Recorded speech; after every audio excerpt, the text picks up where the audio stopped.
औज़ु बिल्लाहि मिनश शैतानिर रजीम। बिस्मिल्लाहिर रहमानिर रहीम।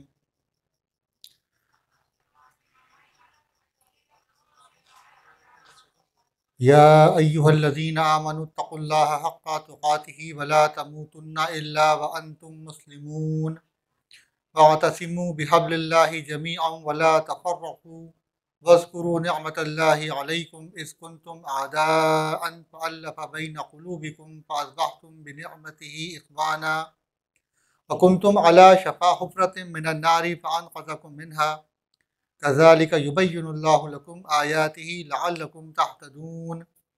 वलतकुम मिनकुम उम्मतुन यदऊना इलल खैरि व यअमुरूना बिल मअरूफि व यनहौना अनिल मुनकर व उलाइका हुमुल मुफ़्लिहून।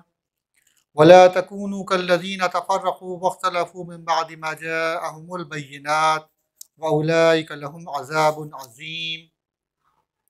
यौम तब्यद्दु वुजूहुम व तस्वद्दु वुजूह फ़अम्मल लज़ीना अस्वद्दत वुजूहुहुम अकफ़रतुम बअद ईमानिकुम फ़ज़ूक़ुल अज़ाब बिमा कुंतुम तकफ़ुरून व अम्मल लज़ीना अब्यद्दत वुजूहुहुम फ़फ़ी रहमतिल्लाह हुम फ़ीहा ख़ालिदून।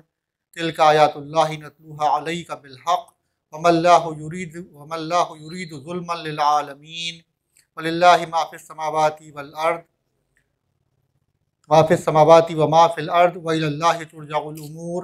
कुंतुम खैरा उम्मतिन उख़रिजत लिन्नासि तअमुरूना बिल मअरूफ़ि व तनहौना अनिल मुनकरि व तु'मिनूना बिल्लाह वलौ आमना अहलुल किताबि लकाना खैरन लहुम मिनहुमुल मुमिनूना व अक्सरुहुमुल फ़ासिक़ून। सदक़ल्लाहुल मौलानुल अज़ीम। रब्बि इश्रह ली सदरी व यस्सिर ली अमरी वहलुल उक़दतम मिन लिसानी यफ़क़हू क़ौली। हज़रात गिरामी, इस वक्त आपके सामने सूरह आल इमरान का मैंने 11वां रुकू और उसके बाद एक आयत और मज़ीद तिलावत की, आयत नंबर 110। ये आयत नंबर 104 से 103 से लेकर 110 तक सूरह आल इमरान की आयत आपके सामने तिलावत मैंने की हैं। इन आयत का इंतख़ाब जिस उन्वान के तहत किया गया है वो आपके सामने है कि उम्मत मुस्लिमा की ज़िम्मेदारियाँ। इन आयत का तर्जुमा मुलाहिज़ा फरमाइए, फिर इनके ऊपर कुछ गुफ्तगू हम देखते हैं। अल्लाह ताला इन आयत में इरशाद फरमाते हैं, ऐ लोगों जो ईमान लाए हो, अल्लाह से डरो जैसा कि उससे डरने का हक़ है। तुमको मौत ना आए मगर इस हाल में कि तुम मुस्लिम हो। सब मिलकर अल्लाह की रस्सी को मजबूत पकड़ लो और तफरक़े में ना पड़ो। अल्लाह के उस एहसान को याद रखो जो उसने तुम पर किया है। तुम एक दूसरे के दुश्मन थे, उसने तुम्हारे दिल जोड़ दिए और उसके फजलो करम से तुम भाई भाई बन गए। तुम आग से भरे हुए एक गड्ढे के किनारे खड़े थे, अल्लाह ने तुमको इससे बचा लिया। इस तरह अल्लाह अपनी निशानियाँ तुम्हारे सामने रोशन करता है, शायद कि इन अलामतों से तुम्हें अपनी फलाह का सीधा रास्ता नज़र आ जाए। तुम्हें कुछ लोग तो ऐसे ज़रूर ही होने चाहिए जो नेकी की तरफ बुलाएं, भलाई का हुक्म दें और बुराइयों से रोकते रहें। जो लोग ये काम करेंगे वही फलाह पाएंगे। कहीं तुम लोगों की तरह ना हो जाना जो फ़िरक़ों में बँट गए और खुली खुली वाज़ेह हिदायत पाने के बाद फिर इख्तिलाफ़ात में मुब्तला हुए। जिन्होंने ये रविश इख्तियार की वो रोज़ सख्त सज़ा पाएंगे, जबकि कुछ लोग सुरखरू होंगे और कुछ लोगों का मुँह काला होगा। जिनका मुँह काला होगा उनसे कहा जाएगा कि नेमत ईमान पाने के बाद भी तुमने काफराना रवैया इख्तियार किया। अच्छा, तो अब इस कुफरान नेमत के सिले में अज़ाब का मज़ा चखो। रहे वो लोग जिनके चेहरे रोशन होंगे तो उनको अल्लाह के दामन रहमत में जगह मिलेगी और हमेशा वो इसी हालत में रहेंगे। ये अल्लाह के इरशादात हैं जो हम तुम्हें ठीक ठीक सुना रहे हैं, क्योंकि अल्लाह दुनिया वालों पर जुल्म करने का कोई इरादा नहीं रखता। ज़मीन और आसमान की सारी चीज़ों का मालिक अल्लाह है और सारे मामलात अल्लाह ही के हुजूर पेश होते हैं।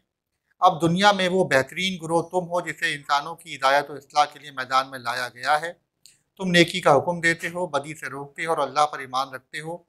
ये अहले किताब ईमान लाते तो उन्हीं के हक़ में बेहतर था, अगरचे इनमें कुछ लोग ईमानदार भी पाए जाते हैं मगर इनके बेशतर अफराद नाफरमान हैं। ये इन आयात का तर्जुमा है। मौजू से मुताल्लिक़ सूरह बकरा की आयत नंबर 143 को भी हम अपने सामने रखेंगे, जिसमें अल्लाह ताला इरशाद फरमाते हैं, वकज़ालिका जअलनाकुम उम्मतन वसतन लितकूनु शुहदा अलन्नासि व यकून रसूलु अलैकुम शहीदा।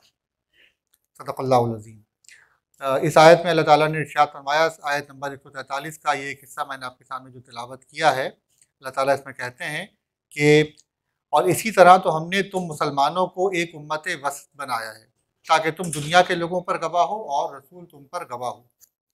हज़रत ये जिन आयात का इंतखाब किया गया है ये इस मौजू के हवाले से वाज़े पैगाम हमारे सामने रखती हैं कि अल्लाह ताला उम्मत मुस्लिमा के ऊपर क्या ज़िम्मेदारियाँ आयद कर रहा है। लेकिन उससे भी पहले जब हम बात करते हैं कि उम्मत मुस्लिमा को उसकी ज़िम्मेदारियों की याद दहानी कराई जाए या उसके सामने उनकी निशानदही की जाए, उससे भी पहले ये बात बड़ी ज़रूरी और अहम है कि उम्मत मुस्लिमा के सामने इस बात को वाज़ेह किया जाए कि ये उम्मत मुस्लिमा असल में है क्या। उम्मत मुस्लिमा के अंदर आज उम्मत होने का शऊर और एहसास बाकी नहीं रहा। मुसलमान होने का एहसास और शऊर तो अल्हम्दुलिल्लाह हमारे यहाँ किसी न किसी दर्जे के अंदर बाकी है। इंसान अपने इस्लाम को खोना नहीं चाहता। आम तौर पर एक आम मुसलमान जो है वो अपने इस्लाम पर फ़ख्र भी करता है, इसको महफूज भी रखना चाहता है, इसको खोना गंवाना नहीं चाहता और अपनी तमाम तर बेअमली और इस मामले से जो दीन की असल तालीमात हैं उनसे लाइल्मी के बावजूद भी वो इस्लाम के दामन से वाबस्ता ही रहने में अपनी निजात और आफियत समझता है कि जो कुछ भी हो मोहम्मद मुस्तफ़ा सल्लल्लाहु अलैहि वसल्लम का उम्मती होना ही मेरी निजात के लिए इंशाअल्लाह काफ़ी हो जाएगा। ये तसव्वुर आम तौर के ऊपर पाया जाता है। इस तसव्वुर को दुरुस्त करने की ज़रूरत है कि उम्मती होने का मतलब क्या है, उम्मती होने के तकाज़े क्या हैं और क्या महज़ इस इक़रार और इस तसव्वुर के होने से ही इंसान की निजात का मामला कामिल और मुकम्मल हो जाता है और जो ज़रूरत है उसकी वो क्या पूरी हो जाती है या उसके अलावा भी और दीगर कोई ज़िम्मेदारियाँ उसके ऊपर आयद होती हैं। और उन्हीं में से एक बात जो है वो ये भी है कि नबी करीम सल्लल्लाहु अलैहि वसल्लम का उम्मती होने का मफ़हूम क्या है और उसका तकाज़ा उम्मत मुस्लिमा का एक फ़र्द बनना है। तो आज उम्मत का एक तसव्वुर हमारे दरमियान नहीं पाया जाता। यानी मुसलमान होने का तसव्वुर मौजूद है, इस्लाम का तसव्वुर मौजूद है, लेकिन एक उम्मत होने का तसव्वुर मौजूद नहीं है। मुसलमान दुनिया में गालिब रहे, सरबुलंद रहे। कब तक सरबुलंद रहे? जब तक कि वो एक उम्मत के तौर के ऊपर काम करते रहे।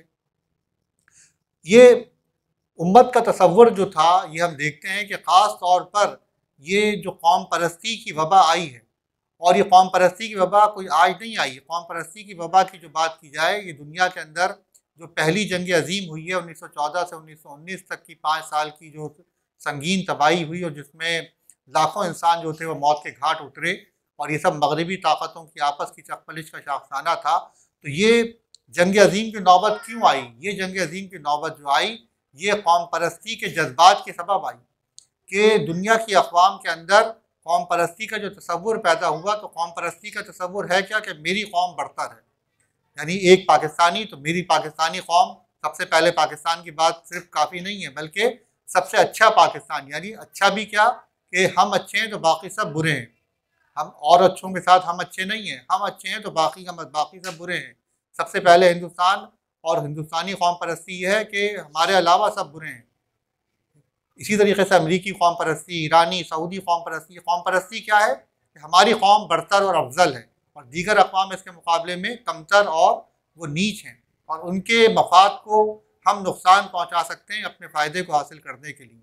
ये तसव्वुर जब उरूज पर पहुँचा तो उसने दुनिया को आलमगीर जंग के ख़तरात से दूचार किया और दुनिया इस संगीन वबाल से, संगीन मुसीबत से, अलमिए से दूचार हुई और 5 साल तक जो तबाही और बर्बादी हुई इस कौम परस्ती के जज्बे की वजह से, तो उसके नतीजे में लाखों अफराद जो थे वो मौत के घाट उतरे। उसके बाद दुनिया ने इस बात को सोचा और इसके ऊपर गौर किया कि ये कौम परस्ती का जो जिन बोतल से निकाला गया था, जिसकी अफजाइश की गई थी, मुफक्किरों ने इसके कसीदे पढ़े थे और इसके बारे में बयानात वाज़े किए थे, लोगों को इसकी पट्टी पढ़ाई थी कि हमारी कौम सबसे अफजल और सबसे बरतर है। इस कौम परस्ती की अफरीत ने आके हमें ही निकलना और हमें ही खाना शुरू कर दिया है।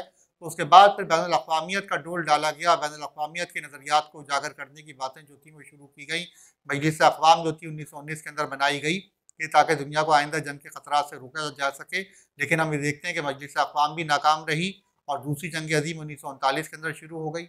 और ये जंग अज़ीम भी क्या थी कि मजलिस अक़वाम को जिस जिन को बोतल में वापस डालना था वो क्या था? कौम परस्ती के जिन को बोतल में वापस डालना था। तो हम देखते हैं कि जर्मनी के अंदर हिटलर की शक्ल में और नाज़ी पार्टी जो थी मसोलिनी वगैरह की शक्ल के अंदर और रूस वगैरह ये सारे कौम परस्ती के जो बदतरीन इनके मज़ाहिर थे जिसने दुनिया के अमन को फिर खतरे से दो चार किया और फिर करोड़ों इंसान जो थे वो मौत के घाट उतरे और दुनिया को अरबों और खरबों रुपए का जो है नुकसान हुआ। कितने इंसानों की यानी करोड़ों इंसानों की जान इसके अंदर जो बर्बाद हुई वो इसी कौम परस्ती के जज्बे के तहत। तो हम बात ये कर रहे हैं कि ये कौम परस्ती की वबा जो होती है तो मगरिब ने ईजाद की और मगरिब ने ही इसको बेकाबू किया और मगरिब ने ही फिर इसका तदारुक करने के लिए उसके बाद फिर 1945 के अंदर दोबारा जो है फिर अक़वाम मुत्तहिदा बनाई गई कि अब तीसरी आलमगीर जो है जंग जो है उसको किसी तरीके से रोका जा सके। तो ये मगरिब का पैदा करदा फितना है। लेकिन मुसलमानों की अगर बात की जाए तो मुसलमानों के अंदर तो एक उम्मत होने का तसव्वुर जो था वो मौजूद था। और हम ये बात देखते हैं कि खिलाफत उस्मानिया जो कि तुर्की के अंदर थी और मुसलमान कहाँ बैठे हुए थे, लेकिन मुसलमान जो थे वो खिलाफत उस्मानिया को जब पहली जंग अजीम के बाद तुर्की के हिस्से बकरे किए जा रहे थे तो मुसलमानों के दिल जो थे वो तुर्की के साथ धड़क रहे थे और वो उनके गम के अंदर निढाल हो रहे थे। तो ये मुसलमानों का जो जज्बा था ये उस वक्त तक भी इतना तवाना था कि एक उम्मत और कौम होने का। लेकिन इस्तेमार ने इसी चीज़ को फिर जो है वो ख़त्म करने की अपनी पूरी कोशिश की कि अब जो है दुनिया के अंदर तो जो मामला होता है सो होता है, इन मुसलमानों के अंदर से इस उम्मत के तसव्वुर को किसी तरह ख़त्म किया जाए। और ये कौम परस्ताना नज़रियात जो थे हम ये बात देखते हैं कि आहिस्ता आहिस्ता जो परवरिश पाते गए चलते चले गए। और आज अगर बात की जाती है तो पाकिस्तान के अंदर अब पाकिस्तान ने उसूली मौक़िफ़ जैसे इसराइल के हवाले से अख्तियार किया। तो आज बात यह है कि उसके ऊपर बात करने वाला लोग कम होते चले जा रहे हैं कि जो इस बात की हिमायत करें कि पाकिस्तान को इसराइल को तस्लीम नहीं करना चाहिए क्योंकि इसराइल जो है वो एक नाजायज़ रियासत है। बल्कि बात क्या कही जाती है कि भाई ये तो फ़लस्तीनियों का आपस का मसला है, ख़ुद अरब जो है वो इसराइल से अपने ताल्लुकात बहाल कर चुके हैं, तो हम दुनिया के चाचे मामे क्यों बने हुए हैं? उम्मत मुस्लिमा का ठेका क्या हमने सिर्फ लिया हुआ है? सऊदी अरब सबसे बड़ा मुल्क है और ईरान सबसे बड़ा मुल्क है, बड़ा ताकतवर मुल्क है। तुर्की कितना बड़ा तरक्की याफ्ता मुल्क है, उसके इसराइल से ताल्लुकात है। तो हम जैसे फ़कीरों को क्या पड़ी है कि हम इसराइल से जंग लें? तो ये बात हम क्या कर रहे हैं कि उम्मत का तसव्वुर जो हमारे यहाँ किसी हद तक मौजूद है, लेकिन आज हकीकत ये बड़ा अलमिया है कि दुनिया में मुसलमानों में उम्मत का तसव्वुर जो है वो ख़त्म होता जा रहा है, मफकूद होता जा रहा है। और इसको उजागर करना ये वक्त की बड़ी अहम ज़रूरत है कि मुसलमान ख़ित्तों के अंदर, जोग्राफियाई हदूद के अंदर, वतनी पाबंदियों के अंदर मुक़य्यद तो हो सकते हैं लेकिन वो महदूद नहीं है। पाकिस्तान का मुसलमान जो है वो पाकिस्तान का शहरी है, पाकिस्तान के आइन के ताबे है, लेकिन उससे भी बड़ी चीज़ क्या है कि वो सबसे पहले मुसलमान है। सबसे पहले वो मुसलमान है और मुसलमान होने का तकाज़ा जो है वो क्या है कि जहाँ वो मुझे अपने क़ानून की, अपने आइन की वफ़ादारी और पाबंदी सिखाता है, वहाँ मुझे वो ये भी सिखाता है कि सबसे पहले तो मैं अल्लाह का बंदा हूँ। अल्लाह सबसे पहले मुझ पर अल्लाह का हुक्म नाफिज होता है और अल्लाह के हुक्म के तहत जो है वो क्या है कि हर मुसलमान जो है दूसरे मुसलमान का भाई है। तो ये बड़ी अहम चीज़ है कि जो हम बात कर रहे हैं कि सबसे पहले उम्मत मुस्लिमा की ज़िम्मेदारियों को अगर हम समझें तो उन ज़िम्मेदारियों को समझने से पहले हमें इस बात को अपने दिल में बिठाना होगा कि हम उम्मत का एक हिस्सा हैं। हम उम्मत से कटे हुए नहीं हैं, हम उम्मत से अलग नहीं हैं। आज ये बात बहुत ज़्यादा कही जाती है दानिशवराना सतह के ऊपर कि उम्मत है कहाँ, कौन सी उम्मत है, कैसी उम्मत है। ये तो हम जैसे चंद लोग हैं कि जिनको ये जो है मुराक उठता रहता है, जिनके पेट में दर्द होता है उम्मत का, वरना उम्मत ने तो उम्मत के तसव्वुर को फरामोश कर दिया। लेकिन बात यही है कि उम्मत मुस्लिमा जो है गुमराही के जिस गड्ढे के अंदर गिर चुकी है और जिस तरीके से खुद फरामोशी और खुदा फरामोशी की हालत में आ चुकी है, उसके बावजूद भी ज़रूरत क्या है कि इस्लाम की तालीमात को ज़िंदा किया जाए। ये नहीं हो सकता कि उम्मत का बड़ा हिस्सा अगर इस्लाम की तालीमात से गाफिल हो चुका तो खुदा न खास्ता इस्लाम ही जो है काबिल रद्द हो चुका है और हम ये कहना शुरू कर दें क्योंकि बड़े हिस्से ने इस्लाम की तालीमात से गफलत इख्तियार कर ली, लिहाजा ये बात हमारे लिए भी अब रवा नहीं है कि इस्लाम की बात हम करें। जिस तरह हम भी आज भी हम ये बात करते हैं कि कोई इस्लाम पर अमल करे ना करे, लेकिन हम इस्लाम पे इंशाअल्लाह ताला अमल करेंगे। इसी तरीके से ये बात भी हमारे सामने है कि दीन की ज़िम्मेदारियाँ जो हमारे पास हैं उन पे अमल करना हमारी ज़िम्मेदारी है। तो उम्मत का तसव्वुर भी हमारे पास मौजूद होना चाहिए कि हम उम्मत का एक हिस्सा हैं। तो उम्मत के हिस्से के तौर के ऊपर फिर बात क्या आती है, उम्मत के हिस्से के तौर पर बात क्या आ रही है, इसके ऊपर अगर बात मज़ीद आगे बढ़ाई जाए तो इस पर तो मुख्तसर बाज़रासी इस पर कर लेते हैं कि आज उम्मत मुस्लिमा की बात जो की जाती है कि मजमूई उम्मत के मसाइल की बात जो है कि उम्मत मुस्लिमा मजमूई तौर पर पस्ती और बदहाली का शिकार है, मजमूई तौर पर पस्ती और बदहाली का शिकार है। हम ये बात देखते हैं कि दौलत के अंदर कुवैत जैसा मुल्क है कि कैसा अमीर कबीर मुल्क है। सऊदी अरब के पास माशाल्लाह तेल की दौलत है, बड़ा अमीर कबीर मुल्क है। और इसी तरीके से जो है वो खलीजी ममालिक जो है वो भी तेल की दौलत से माला माल है।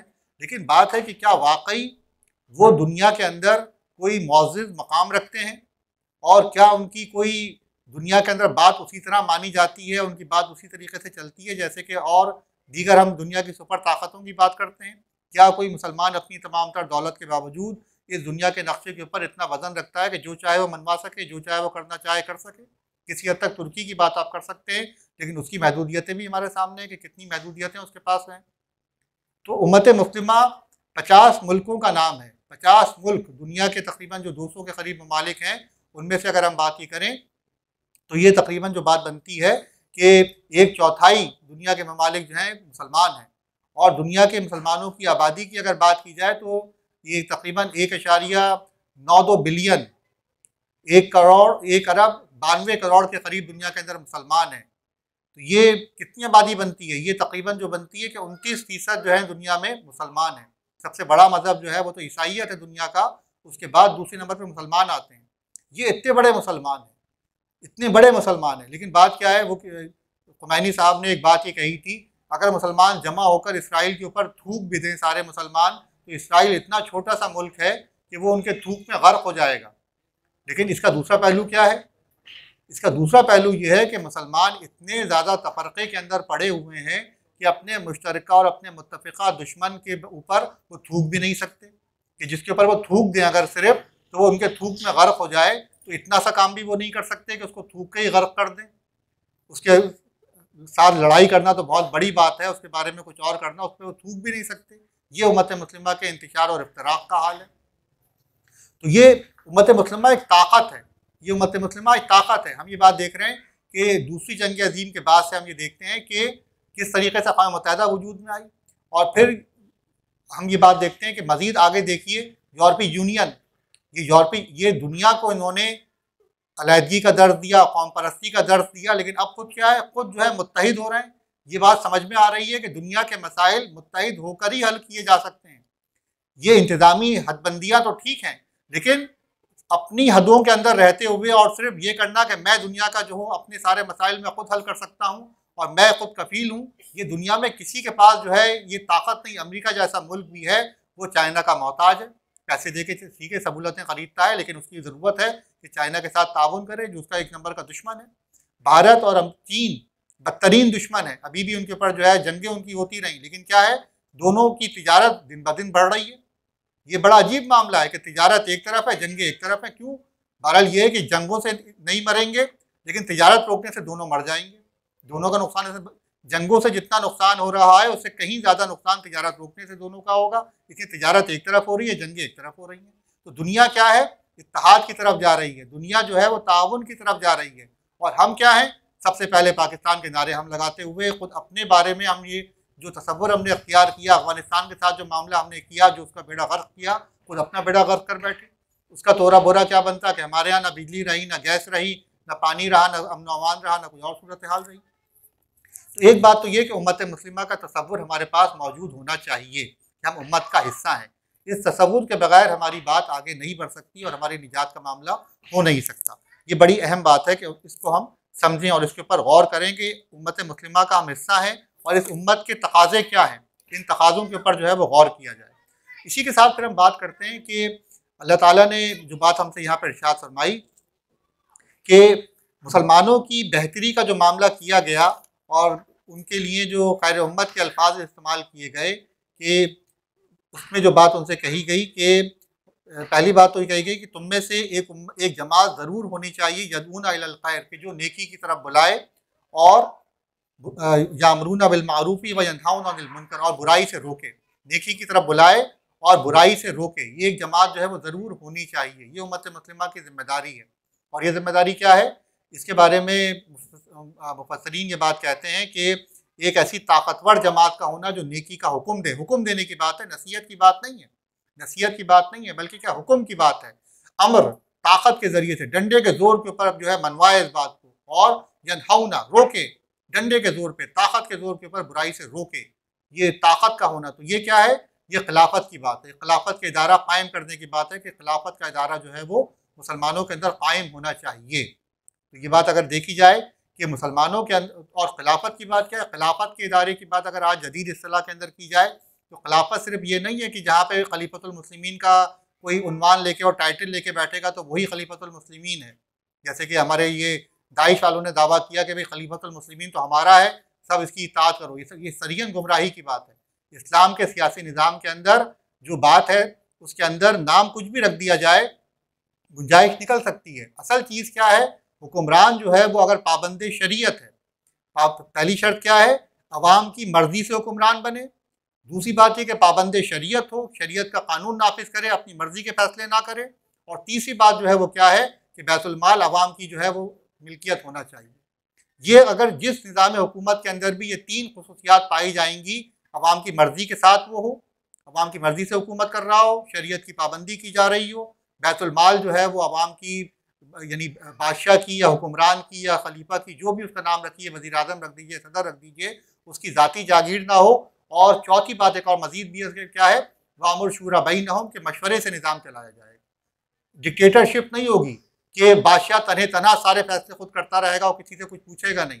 हाँ, अल्लाह ताला ने ये गुंजाइश ज़रूर रखी है, वइज़ा अज़म फतवक्कल अलल्लाह, कि मशवरा वो सबसे ले, उसके बाद अल्लाह ने उसको इख्तियार दिया है कि फैसला वो अपना नाफिज कर सकता है, लेकिन लोगों से मशवरा करेगा। मशवरे का पाबंद किया गया, तो जो निज़ाम भी इस बुनियाद पर बनेगा वो खिलाफत का ही निज़ाम है, वो इस्लामी निज़ाम है। उसको कुछ भी नाम रख दीजिए आप, तो वो इस्लामी निज़ाम होगा। तो पहली बात क्या है कि इस्लामी निज़ाम होना चाहिए। आज दुनिया के इन 50 ममालिक का जायज़ा लेते चले जाइए, दुनिया के ऐसे इन 50 में से कितने मुसलमान ममालिक ऐसे होंगे कि जिनको आप कहेंगे कि उसका निज़ाम जो है वो वाक़अतन शरीयत के इन उसूलों की पाबंदी करते हुए बनाया गया है। कहीं अगर शरीयत की मिनहाज की बात भी की गई है तो क्या हुक्मरान अवाम की मर्ज़ी से आके बने हैं?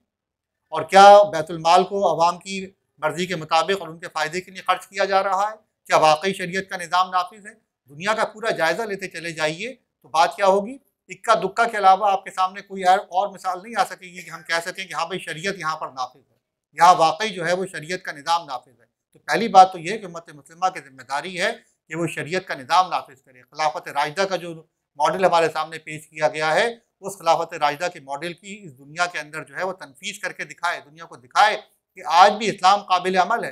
1400 साल पहले जो निज़ाम पेश किया गया था वो आज भी उतना तरोताज़ा है, उसके अंदर आज भी कोई कमी नहीं आई है, वो आज भी बोसीदा और फरसुदा नहीं हुआ है। तो पहली बात तो ये हमारे सामने आती है कि हम इस बात को देखें कि खिलाफत राशिदा का निज़ाम होना चाहिए, खिलाफत राशिदा के निज़ाम को कायम होना चाहिए।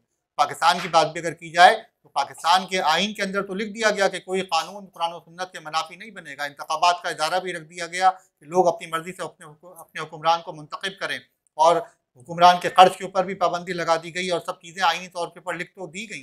लेकिन अमली तौर के ऊपर हम ये देखते हैं कि इन चीज़ों को कहीं अमल दरामद नहीं इनके ऊपर किया जा रहा, अमली तौर पर कहीं अमल दरामद नहीं किया जा रहा। क्यों नहीं किया जा रहा? इसलिए नहीं किया जा रहा कि क़यादत जो है वो क्या है, क़यादत जो है वो क्रीम हुआ करती है। जहरीला, सैयद मौदूदी के अल्फाज में क्या बलीग मिसाल उन्होंने दी कि जो जहरीला दूध है उसका मक्खन उससे ज़्यादा जहरीला होगा।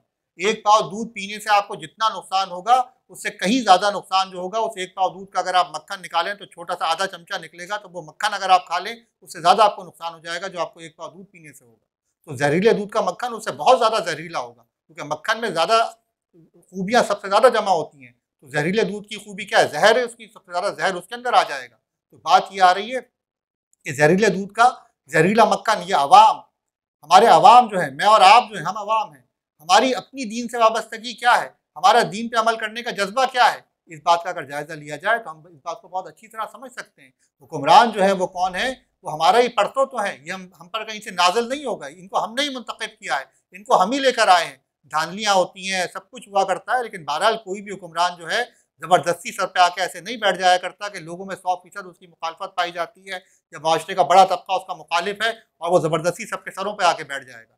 ये लोगों की ही पसंद है जो उनके हुक्मरान की शक्ल में उनके सामने आती है, और ये हमारे सामने है कि लोग कैसे लोगों को पसंद कर रहे हैं, किन लोगों को मुंतखब करना चाहते हैं वो, ये बात हमारे सामने है। तो पहली बात तो ये आती है कि इस खिलाफत के इदारे को सही तौर के ऊपर मुनज़्ज़म करने की कोशिश की जाए, यानी निज़ाम सियासत की इस्लाह की जाए, इस्लाह के लिए इसके लिए कोशिश की जाएगी। और फिर उसके साथ जो बात है कि अल्लाह ताला जो इसके लिए बताते हैं कि ये काम होगा किस तरीके से, कैसे किया जाएगा काम ये, तो इसके लिए जो बात आती है कि तुम में कुछ लोग तो ऐसे ज़रूर ही होने चाहिए जो नेकी की तरफ बुलाएं, भलाई का हुक्म दें, बुराई से रोकें। जो लोग ये काम करेंगे वही फलाह पाएंगे। तो इज्तिमाइयत की शक्ल इख्तियार की जाए, मुनज़्ज़म हुआ जाए, मुनज़्ज़म हुआ जाए, और मुनज़्ज़म होकर ये अमर बिल मारूफ का और नही अनिल मुनकर का फरीज़ा जो है वो अंजाम देने की कोशिश की जाए, इस काम को किया जाए, जमात की शक्ल के अंदर मुनज़्ज़म होकर इस काम को किया जाए।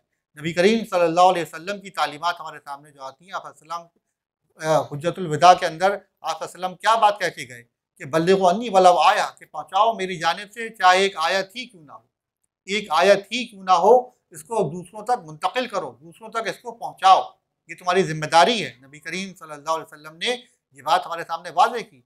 और आप सल्लल्लाहु अलैहि वसल्लम की पूरी तालीमात अगर हम देखें तो ये हमारे सामने आता है कि आप वसल्लम की पूरी तालीमात इसी चीज़ के हवाले से, आपकी पूरी ज़िंदगी आपने क्या काम किया है, पूरी ज़िंदगी आपने जो काम किया है वो दावत के अलावा और क्या काम है।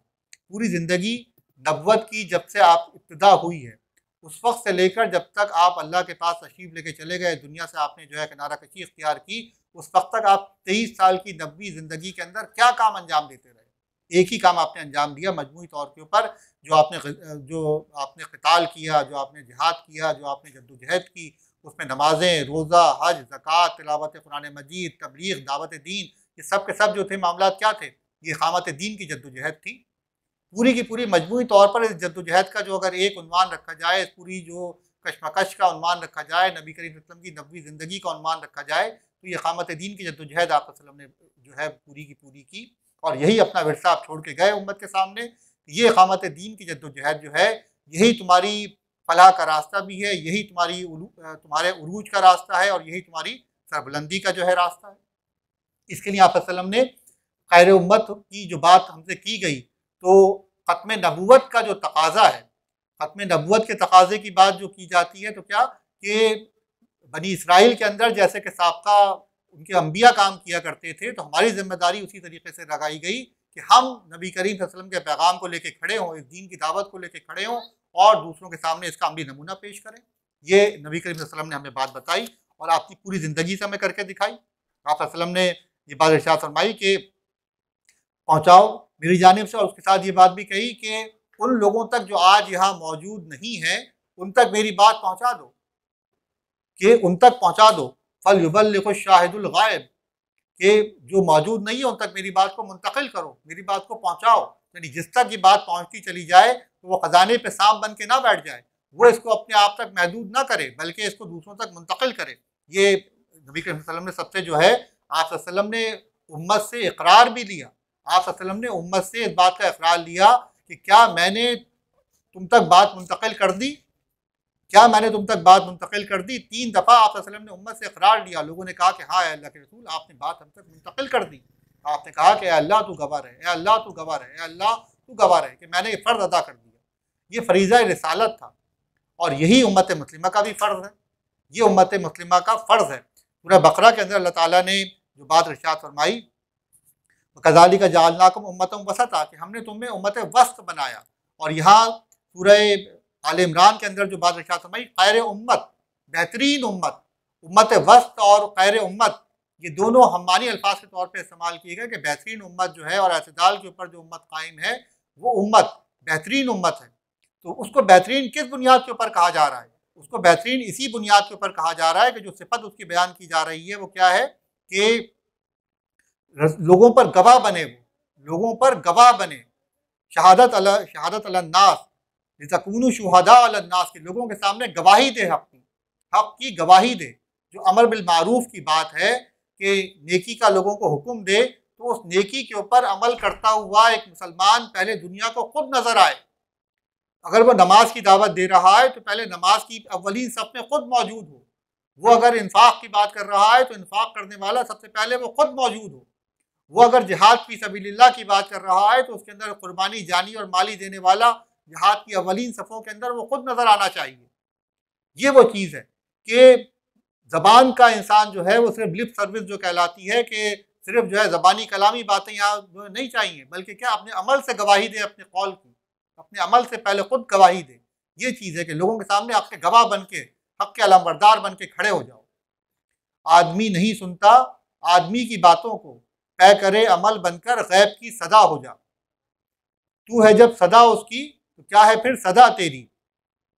तो ये वो चीज़ है कि जो हमें गौर करनी चाहिए कि इस्लाम क्या वाकई हमारे तर्ज अमल से दुनिया के सामने पेश हो रहा है। क्या दुनिया के सामने हम इस्लाम का नमूना पेश कर रहे हैं? क्या नमूना दुनिया के सामने हम पेश कर रहे हैं? ये बड़ी अहम बात है कि उम्मत वस्त होना और खैर उम्मत होना, ये तो इस बात से मशरूत था, इस बात से ये मशरूत था कि हम हक़ के अलमबरदार बन के खड़े होंगे, दुनिया को नेकी की तरफ बुलाएंगे अपने कौल से भी और अपने अमल से भी, और दुनिया को बुराई से रोकेंगे अपने कौल से भी अपने अमल से भी। वो शहादत अल हक़ की, शहादत अल अन्नास की जो बात की जाएगी, उसका जो आखिरी मरहला होगा वो फिर इक़ामत दीन की तकमील की सूरत में इस्लामी रियासत की शक्ल में ज़ाहिर होगा। लेकिन इस्लामी रियासत जब तक नहीं है उस वक्त तक क्या काम है? उस वक्त तक तो हमारी और आपकी ज़िम्मेदारी यही है कि इस दीन के तकाज़ों को हम खुद समझें, अपनी ज़िंदगी के अंदर हम लेकर आएँ और दूसरों तक उसको इस पैगाम को मुंतकिल करें। ये हमारी ज़िम्मेदारी है। रसूल तुम पर गवाह हो और तुम लोगों पर गवाह हो, रसूल तुम पर गवाह हो। ये क़यामत के दिन जो है नबी करीम सल्लल्लाहु अलैहि वसल्लम जो है वो खड़े होंगे और हमसे इस बात की गवाही लेंगे। तो ये नबी करीम सल्लल्लाहु अलैहि वसल्लम की तालीमात को अगर देखा जाए तो ये बात को मुंतकिल करने और शहादत अल अन्नास की जो बात है, बेशुमार तालीमात हमारे सामने इस हवाले से आती हैं। और नबी करीम की जैसे पूरी ज़िंदगी की हमने बात की, तो पूरी ज़िंदगी का उन्वान ही ये बनता है कि आपने शहादत अल अन्नास का फ़रीज़ा अंजाम दिया और आपके ज़ेर तरबियत जितने अफराद थे उनकी ज़िंदगियों का जायज़ा लिया जाए तो वहाँ भी हमें यही बात नज़र आती है। और इसी चीज़ की अहमियत की तरफ आप सल्लम ने बार बार जो है लोगों को बताया कि आप सल्लम ने जैसे जो बात फरमाई कि कुल्लुकुम राइम व कुल्लुकुम मसूलन अन रइय्या, कि तुम में से हर शख्स जो है वो निगहबान है और उससे उसकी रैयत के बारे में जो है पूछा जाएगा। ये बात भी अगर कही जाए तो ये क्या चीज़ है? ये फ़िक्रमंदी, ये शहादत अल अन्नास क्या है? ये फ़िक्रमंदी ही की एक बात है। ये भी फ़िक्रमंदी की बात है कि भाई लोगों को मुझे बचाना है, लोगों को मुझे आग से बचाना है और अपने तर्ज अमल के ज़रिए बचाना है, उनको सही बात उन तक मुंतकिल करनी है। आप सल्लम ने ये बात फरमाया कि हर शख्स अपने मातहत की तरफ से जवाबदेह है, हर शख्स अपने मातहत की तरफ से जवाबदेह है। सरबराह हुकूमत निगहबान है, उससे उसकी रैयत के बारे में पूछा जाएगा। जो सरबराह हुकूमत है, किस तरीके से तुमने हुकूमत की? उमर फारूक का वो कौल तो हम पढ़ते हैं कि हुक्मरान जो कहते हैं कि अगर फ़रात के किनारे मदीना में बैठे हुए हैं और कहते हैं कि फ़रात के किनारे यानी सऊदी अरब और इराक़ में जितना फासला है कि फ़रात के किनारे कुत्ता भी अगर जो है भूखा मरेगा तो उमर से सवाल किया जाएगा। तो ये क्या चीज़ है? ये सिर्फ हुक्मरान की बासपुर्स से ज़्यादा एक मुसलमान के बासपुर्स का सवाल है कि जिस हैसियत के अंदर भी मुसलमान है उसको अपनी बासपुर्स का ख्याल है। मुसलमान हुक्मरान है तो अपनी रैयत के बारे में फ़िक्रमंद है, मुसलमान बाप है तो अपनी औलाद के बारे में फ़िक्रमंद है, मुसलमान शहरी है तो अपनी रियासत के, अपने पड़ोसी के बारे में, अपने और दीगर हल्का अहबाब के बारे में। हर वो शख्स जो मेरी रैयत में आता है, जिससे मेरा कोई असर चल सकता है, जिससे मेरी बात असर कर सकती है, उसके बारे में मुझसे जो है पूछा जाएगा। और एक शख्स अपने ख़ानदान का निगहबान है और उससे उनकी बाबत पूछा जाएगा। और औरत अपने शौहर के घर की निगहबान है और उससे उसकी बाबत सवाल किया जाएगा। मुलाजिम अपने मालिक के माल का निगहबान है और उससे उसकी बाबत सवाल किया जाएगा। और ये अब्दुल्लाह बिन उमर रज़ियल्लाहु अन्हु इरशाद फरमाते हैं कि मेरा गुमान है कि आप सल्लल्लाहु अलैहि वसल्लम ने ये भी फरमाया, और जो शख्स अपने बाप के माल का निगहबान है उससे उसकी बाबत सवाल होगा। हर एक किसी न किसी दर्जे में निगहबान है और उससे उसके मातहतों के बारे में सवाल होगा। एक अमूमी बात थी लेकिन उसको तफसील के साथ खोल कर भी बयान किया गया। सही बुखारी के अंदर ये हदीस जो है मौजूद है ये। और इसी हवाले से जो बात है कि फ़िक्रमंदी, और इस फ़िक्रमंदी के अंदर जो बात है कि नबी करीम सल्लल्लाहु अलैहि वसल्लम की वो मारूफ हदीस भी जो बार बार हम सुनते पढ़ते रहते हैं कि ईमान के जो 3 दर्जों का मामला है कि तुम में से अगर कोई जो है बुराई को होते देखे तो अपने हाथ से उसको रोक दे, हाथ से ना रोक सके तो उसको जो है ज़बान से बुरा कहे, और ज़बान से भी ना कर सके तो अपने दिल में उसको बुरा जाने, और ये ईमान का कमज़ोर तरीन दर्जा है। तो ये हदीस हम पढ़ते हैं, लेकिन इसकी बात जो है वो क्या है कि कमतरीन दर्जे की बात क्या है कि ज़बान से भी ना कह सके और दिल के अंदर जो है इंसान बुरा जान रहा है, दिल से जो है वो बुरा जान रहा है। तो क्या इस हदीस का मफ़हूम क्या है कि मेरे सामने बुराई होती रहे और मैं कहूँ कि भाई मेरा हाल तो बड़ा ख़राब है और मैं तो कुछ नहीं कर सकता, दिल में बस बुरा जानता हूँ। बात क्या है कि ये 3 जो बातें कही गई हैं, ये 3 बातें 3 अशख़ास की नहीं है। इसकी तशरीह करते हुए जो उलमा ने बात कही है कि इस हदीस के अंदर जो 3 तरीक़े के तर्ज़ अमल हमारे सामने आते हैं कि हाथ से रोको, दिल से, ज़बान से बुरा जानो और दिल से कम दर्जे में बुरा जानो, तो ये 3 अशख़ास की बात नहीं की गई बल्कि 3 हालात की बात की गई है। 3 तरह के हालात हैं कि एक वो हालत है कि जब इंसान ये काम कर सकता है और हक़ जो अल-हक़्क़ु मिर्रुन, कि हक़ जो है, सच जो है कड़वा होता है, उसकी खातिर कुर्बानी तो देनी पड़ती है। ये कभी नहीं हुआ कि सच्ची बात कोई इंसान कहे उसके गले में लोग फूलों के हार आके डालें। सच्ची बात जब भी कही जाएगी उसकी मज़ाहमत की जाएगी, तो ये तो होगा कि तकलीफ़ होगी, परेशानी होगी, मुसीबत होगी, तो ये उसके अंदर इंसान अपने अंदर हिम्मत पैदा करे और बात कहे। और अगर वो दौर आ जाए कि जब हाथ की ताकत इंसान के पास बाकी ना रहे, इस्लाम जो है वो इस दर्जे में सिमट जाए, ऐसे नाफरमान लोग और ऐसे बदुनमान लोग आ जाएं कि जो ताकत उनके पास इस दर्जे की हो कि इंसान जो है खुद ताकत को इस्तेमाल ना कर सके, तो फिर ज़बान का हथियार इस्तेमाल करे, ज़बान से तो उनको नसीहत करे कि अल्लाह के बंदो क्या करते हो, तुम्हें खौफ नहीं, अलैहिस्सलाम रिजलिन रशीद, क्या तुम में से कोई जो है नेक इंसान भी नहीं, एक इंसान भी तुम में ऐसा नहीं जो सोचे कि हो क्या रहा है, तुम कर क्या रहे हो, ये इतनी बात तो कम से कम कहे उनसे। और अगर वो दौर भी आ जाए कि जो बात कहने पे बात जुबान कटती है वो कहें और सुना करे कोई, तो फिर अगर वो दौर अगर आ गया है तो फिर यह है कि कम से कम दर्जे में अपने दिल को जो है उस दिल से बुरा जानो, उससे अलग हट जाओ, उससे फिर अलग हट जाओ।